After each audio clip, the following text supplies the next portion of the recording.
Good morning. Hi, everybody. Welcome to Tea with DeAnna and Spunky today. We had a little bit of spunk this morning. She had to come up and join us here. Yeah, she usually doesn't like me, and it's odd she's let me touch her. So I'm kind of excited about that.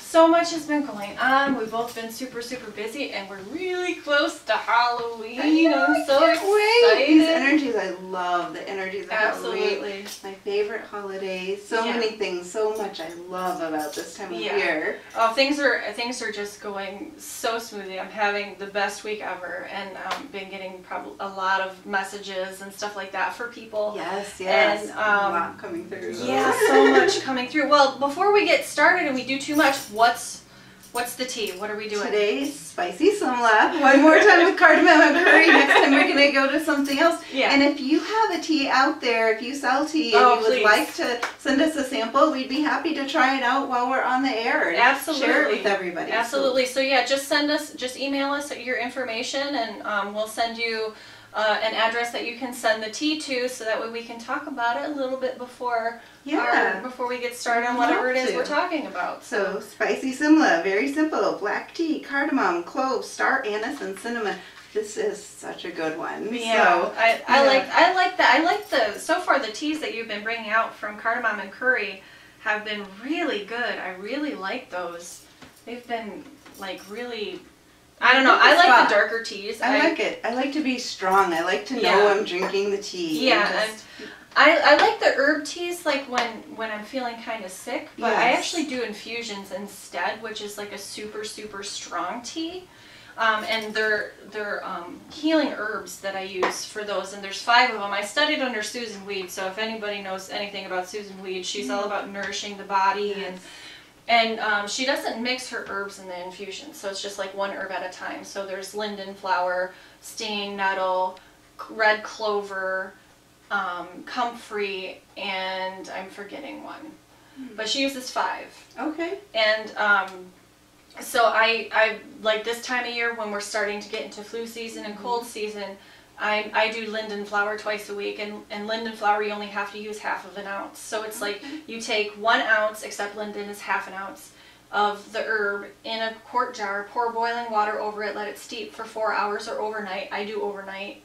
And then that's the first thing you drink. Nice. So you drink that instead of water, anything else, and then when you're done with that, I drink my coffee in the morning too, but I love doing that. It just makes you feel so amazing and really nourishes the body, and I'll talk more about that on another day.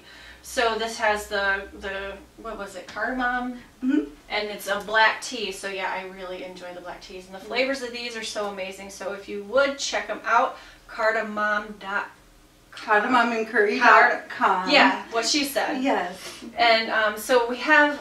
You'll notice you can see the table a little better today.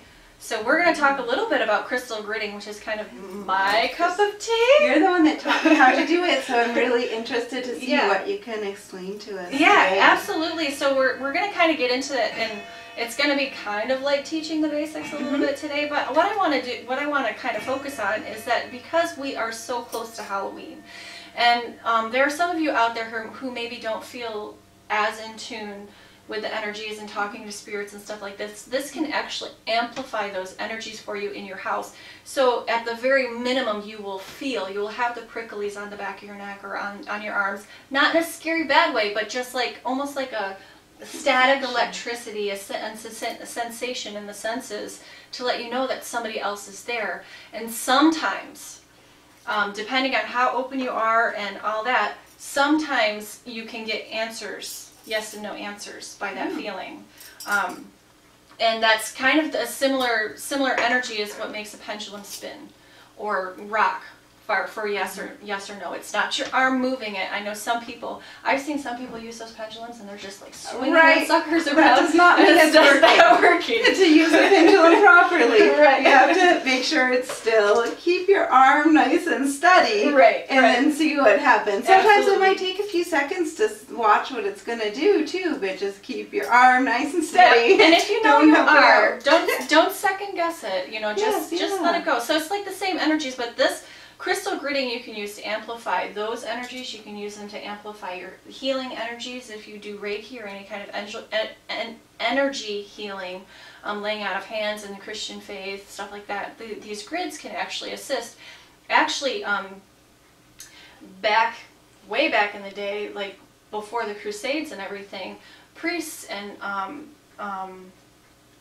other religious workers would actually use gridding in some of their personal prayers and stuff like that to assist. Jade was a big one that they used. Wow, they would actually wear jade breastplates and jewelry to amplify that connection to Jesus, because jade, red jade especially, and jasper, not red jade, I'm sorry, jasper. Red jasper, yeah, not jade. Yeah. Ex-jade, it's jasper. I had another brain fart. You'll get used to them as you get to know me, because my brain goes like 10 miles before me and my mouth has a hard time keeping up.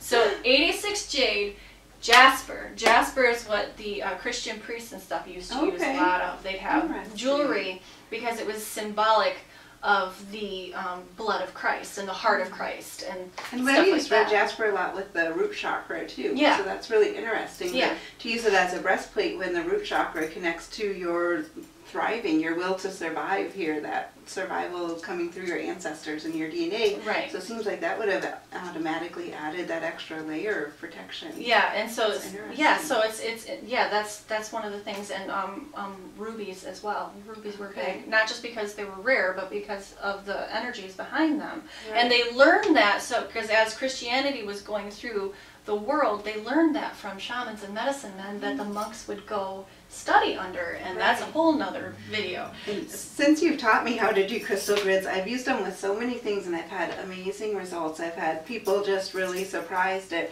how much it's helped people too. I don't want to go into too many personal stories because it's been all recent. It was a little over a year ago that you taught me how to do it, so I don't want to share too many about that, but it's just wonderful. And I kind of had a request today as you show everybody how to do it. Would you be willing to put one together that would be a healing grid for my cat Courage? Absolutely, yeah. Because they work amazing for healing and other things. My cat Courage, for some of you that don't know him, he's 17, so he's got some stuff going on, and he could use an extra boost. Absolutely. So for healings, I like to use the hexagon. The hexagon in sacred geometry is good for balancing, and it's good for connecting to the higher spirit energies.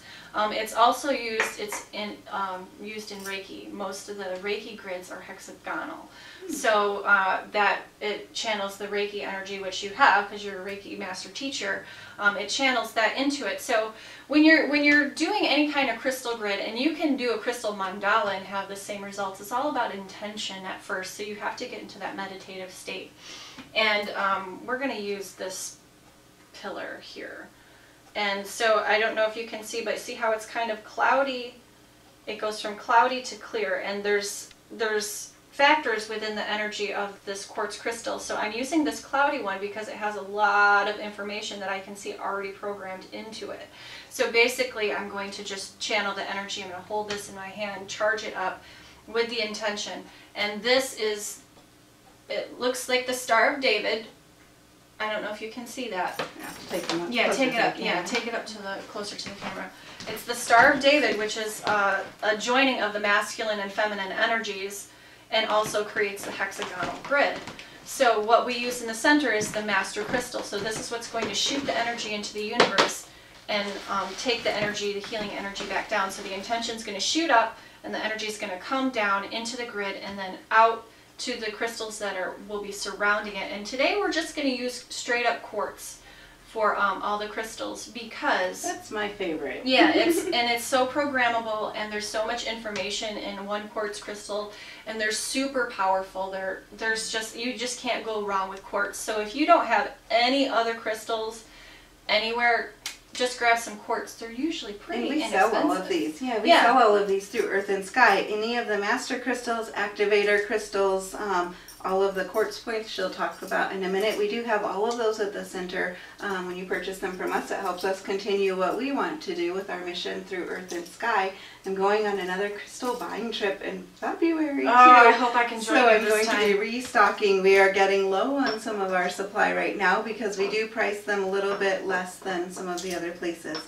And so I'm not going to use this one because it's got the scoops in it. okay. So this is the pattern I'm going to use, and you don't have to have a drawn out grid or anything, but I've been doing this, I pretty much know. So you set the master crystal in the center when you have it charged up and everything, and then you're going to grasp 6 crystals to go around it. So I have that all set up, and here's, oh, she's got such pretty bottles, like my stuff's in boxes and just kind of sitting around, and she just has all these.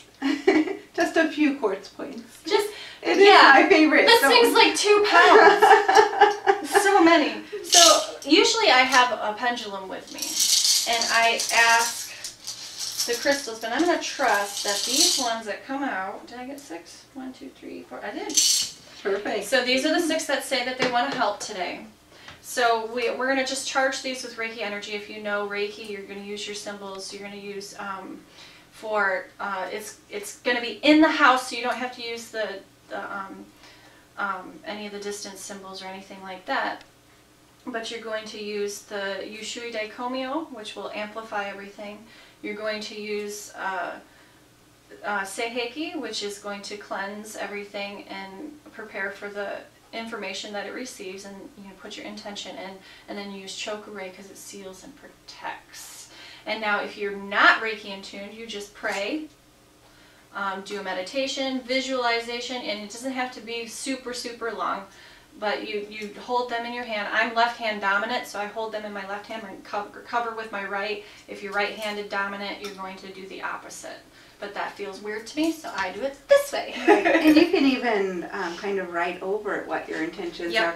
I know at the center we sell these manifesting wands too, so you could even write over it whatever it is, healing, love, write that in the air, write over it, and then that'll also send that energy in. It's all intent. So and selenite wands are really good to use for that. Selenite wands are very good conductors, and they're really good at channeling that type of energy. So what we're going to do is we're going to start clockwise, because we are putting an intention out there, and we are sending healing. So we're not taking something away, we're sending healing. The healing is going to take away anything on its own. So it's something you don't really have to put a ton of energy into. So we're going to start with that, and I'm going to put this big fat one right at 12 o'clock. Okay. And then I'm going to put this one right at about 2 o'clock. And then this one's going to go about 4 o'clock. This one's going to be 6 o'clock. And this one's going to be, that's about 8 o'clock. And 10. And I put it with the point of the quartz pointing outward. So the reason why I do that is because we're sending the intention out, and we're bringing that intention in, and it's going to disperse through the whole house. And I'm like, right in your face, sorry. Perfect. No, that's fine. I'm so anime, I'm just like, and so it's going to disperse it all through the whole house. And this is probably the easiest grid to do because it's a circle type grid. You can, if you need to draw a hexagon or anything like that, you can. The golden spiral is another good one that I like to use. The golden spiral is a spiral found in nature, and it is connected to the number pi, because as it increases by the number pi for each spiral. And it's a mathematical equation, and pi has its own meaning in nature and in metaphysics and everything. So that's another really good one. That one's like for really intense healing, and you want to connect with nature and the earth. So that is what that's so really when you do that, do you put the crystals, the quartz point that go out in a spiral around it, or is that how you activate it, is using the spiral? Well, what I would do is I would take the master crystal, and that would be in the first point, and then I would just spiral them out and allow the flow of the points. So some of the points are going to go towards it, and then out a little bit. So it doesn't, with that one, it doesn't really matter where the points are. You could do every other one, like every other one going in and out. However, whatever you feel drawn and called to do. The awesome thing about grids is there's no like set rules. Like I said, you can make a mandala and just meditate as you're doing the mandala for the grid, and that's going to hold all that energy. And I've seen some pretty amazing ones. Sometimes I'll go out and I'll collect things in nature like sticks and leaves and flowers, and I will incorporate those into the mandala as well as crystals and even sand sometimes, depending on if I'm in a place where there's not going to be animals to knock it all over or kids. I'll use sand, and I'll add the sand as well, and create a beautiful mandala grid. So this will assist in helping keeping all your fur babies happy. Nice. So it's not just for one, although it'll go to who needs it the most. Just like Reiki energy. Just Reiki like will Reiki. go flow automatically to whoever needs it the most. Absolutely. As it needs to. It's an intelligent energy, so this is kind of an intelligent energy. It is, yeah. Because this is the easiest way to say it, and some people might be like, oh, that's weird, you know. But each crystal has its own spirit, per se. So there's a consciousness to it. It's an extension of us. I mean, we're all come from the stars, and minerals and crystals and stuff like that are no exception. So it holds a lot of information from the universe, from the creator, from God, goddess, he, she, it, they. And so when you program them, it's just like the law of attraction. You're programming that intention in, and that's what you're going to receive, and it's just going to magnify it or amplify it and go where it needs to go.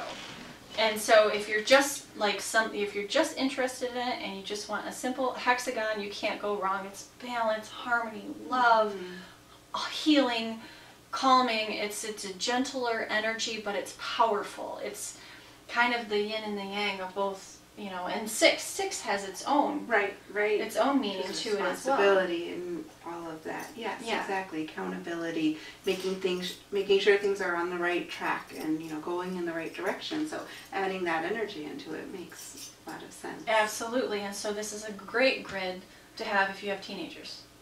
So putting that in, also what types of crystals that you decide to use, like amethyst. Amethyst is all about connecting with the mind, intellect, wisdom, higher self. Just there's this whole slew. Fire quartz, which is what this one is. This is a fire quartz. This adds the fire energy to it. So this is like what, iron that's in it? Yeah, it's an iron. So iron has its own energy to it as well. And then you have the blue quartz, which has the water energy, which is feminine and gentle and flowing, a really fluid energy. So I mean, you can use any kind of crystals. I used to actually, when I first started this, because I couldn't afford anything, I would go outside and I would find rocks that were sparkly or pretty. Yeah. And I would just use rocks. It's your intention. Crystals can amplify it, but your intention is what is setting the whole tone and what the basis is, and again, the law of attraction, because we're sending out what our thoughts are. And so this is a great focusing tool, because as you're charging each one, you're building those thoughts. You're really creating that ethereally, so it will come back to you physically. So. Absolutely. So if you wanted to do something for your home during this time from now until All Hallows Eve, I personally would use amethyst as the master crystal,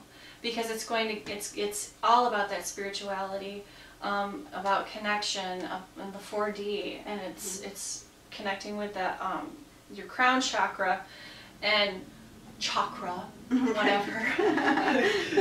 We had version chakra, chakra, vision chakra. Right. So I would use amethyst if you have amethyst, and it could be a sphere, it can be any shape, it can be a skull.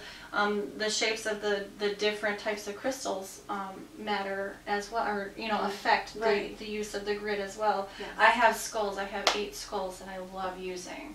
And if you have a skull, that's really awesome to use during this time of year as well, because it's connecting with the ancestors. You added 2 then. You didn't have 8, I don't think. Before. Yeah, I have 8 now. Very cool. Yeah, nice. And actually I have them on my shelf, and I didn't even mean to do this. I have them in order from largest to smallest, and from lightest to darkest. I didn't even know I did that. Wow. yeah. And so, and they all have names now. They all have names. Remember Fred? You remember Fred. So I have Frida. Okay. So Fred and Frida. Fred and Frida. Yeah, I have Fred and Frida. And then I have Galadria.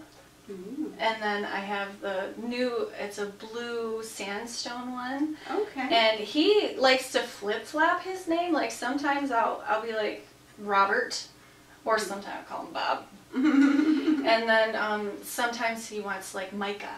Okay. So he depending flaps, on which level he's he flip-flops between Robert and Micah. So I was like, oh, you're really awesome. But yeah, like they all have names now, and I meditate with them, and that's a whole nother video with the crystal skulls. Yes. That's a whole huge video. But yeah, this is, and that's just really basic. What do they do to activate it? So what they have to do, so it's not that it's not working right now. However, to kind of seal it, to say your amen, to get to the point where it's the climax, you want to use an activator wand. I personally love the selenites for this, because it really channels your own personal energy, and you hold it in your dominant hand. And for this one, because we are using the hexagon, which is the Star of David, I want to bring the Star of David into it. Now you can just use a hexagon and you go into the center and kind of go out like a clock with your intention. Drawing in from each crystal, drawing into the center. Drawing into the center. However, so I did that, so you can do that, but I like to use the Star of David today because that's really standing out for me. So what we're going to do is we're going to connect 12 o'clock down to the 4 o'clock, to the 8 o'clock, back to the 12. Now you can say words of power or just chant your intention, like I draw love in, I give love out. I draw healing in, I send healing out. I draw wisdom in, I draw wisdom out. So mote it be. So I like to do 3. And then you do the same for the feminine. I draw love in, draw love out, draw wisdom in, draw wisdom out, draw healing in, draw healing out. So mote it be. Amen. By the in the name of the Father, Mother, earthly incarnation, highest spiritual self, be it unto me and to my word, so mote it be. And it's that simple. And then you can feel it. Often you can actually feel the energy radiating off of it. Sometimes I'll send in a little extra energy myself with the Reiki energy, or if you're not attuned yet to Reiki, just allowing that energy to flow through. And it's fun to play with it, because then if you put your hands up by it, you'll feel that energy. I can feel it now. My fingers are saying it. Exactly, yeah. It's that one's activating, it's radiating out. So you can just tune in. It's a fun way to play with energy too. You can set it up for healing within your home, anything you want. I have one that I set up frequently. I use the amethyst and the clear quartz. This one has cherry quartz actually naturally in it, which is great for studying and for education. So I'll use that along with the clear quartz that has that cherry naturally in it. And then I use that to help me study if I feel like I'm having a hard time staying on track, or if there's a topic that's challenging me a little bit, I'll set up that grid, and it just helps me get that focus back in. Yeah, too. Absolutely. So anything you want to anything. I have one set up in both my massage rooms. Nice. Where I do a lot of healing. There's straight up healing grids, and they're all clear quartz. And when you feel like the energy is kind of going to a low, that's when you recharge it, and you basically take it apart and you do the same thing over again. And I find that I don't have to do that but once or twice a month, depending on who has been into the room or what the needs may be. Like if one of the kitties do start to get a little bit more sick, okay, you're going to want to put more energy into it and be a little bit more specific and then put it back together. So, and yeah, you have anybody in your life going through an illness, cancer, anything like that, you can get Crystal Bible. There's 3 volumes. That is an amazing, easy book that'll tell you what stones and crystals are good for what. And you set up a grid like this in their house, in their room, in the hospital, it doesn't matter, and it's going to assist them in receiving the healing and for the meds to work better, and so on and so forth. And exactly, yeah. Wonderful, wonderful way to do it. The size of the crystal really doesn't matter so much. It's just your intention going into it. And we're actually getting really tight on time. Yeah, we are. Just to mention again, we do sell these at Earth and Sky if you're interested in them. I hand selected each of these at the gem show, so I got them from the people from the country of origin where they were harvested. I selected them for their clarity, so a lot of them have a lot of great clarity in them. And we have a wide range of selection as well as our library at Earth and Sky too. So let us know if you're interested in any of that. Absolutely. And if you have a tea that you'd like us to feature on the show, then feel free to send us a sample of that. Please do. Please do. We love discovering new things, and it's not like we can travel all over the world to get different teas. So yeah, if there's something that you like, or if you yourself have a suggestion, let us know and we'll look that tea up and we'll talk about it on one of our Tuesday programs. Yes, so I guess that's about it. That's about it. Next week's Halloween special. Halloween. So get ready for that one. Week. Have a great week, guys. We love you. Mwah. Bye.